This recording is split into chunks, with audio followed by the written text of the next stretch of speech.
So it kind of looks like these are the four areas, but regardless of where your team sits on this quadrant, and maybe by now you've thought about where your team kind of sits in these quadrants, no matter what, all of them need feedback.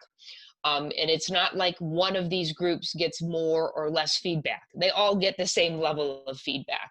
And I think that this is sometimes where we lose sight. We think only underperformers get feedback because I gotta stay on top of them, when really everyone in the organization needs feedback.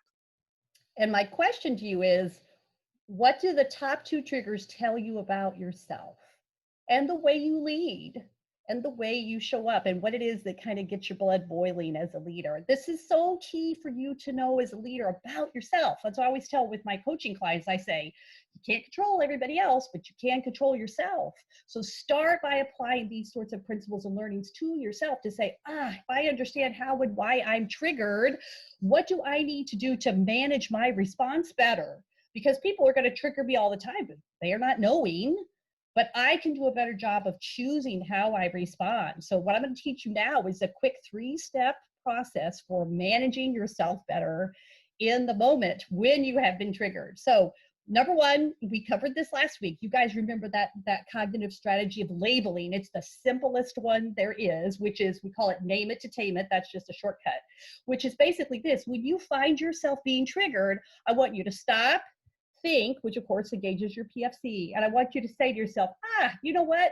That's just my autonomy trigger, or that's just my certainty trigger. And by labeling it, by actually saying it to yourself, you've had to think, so you've calmed the limbic system, and you've also acknowledged, you know what?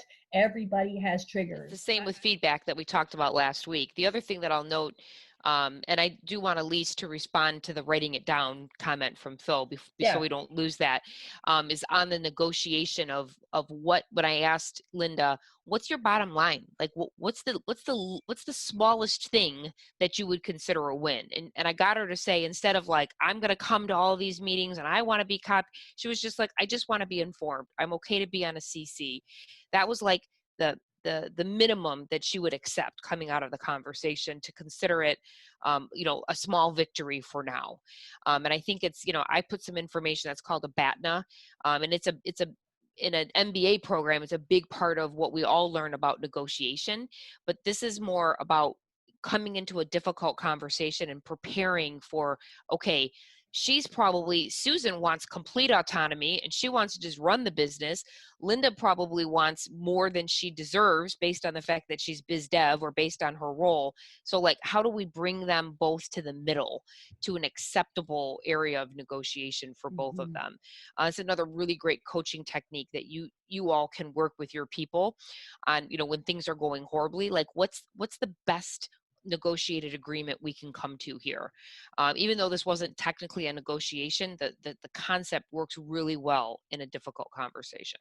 It's not going to always be perfect. And when you start doing these things, it feels a little clunky, but you'll get a lot better as you go. And I think one of the big things is you begin to realize it's not really that much to be afraid of about having these types of conversations. They're never quite as bad as we think they're going to be. We've all had that one conversation that's sort of ended disastrously, but we've also had most of the conversations were a whole lot better than we thought. And then we begin to think, why in the world was I letting my anxiety or whatever I was afraid of happening? Why was I letting that hold me hostage as a leader and sort of consume my thoughts and consume my energy? Because basically it was distracting you from much more productive work that you could have been focusing on. And frankly, moving the organization and moving people forward the way that you need to. So the trick there is you have to learn to confront your fear. And you have to be willing to say, I can do this, and I have a way to balance my head and my heart, and I have a process that will help me manage the process so that I will minimize my chances of sort of screwing up in the conversation, and I'll maximize my chances of having a pretty good outcome.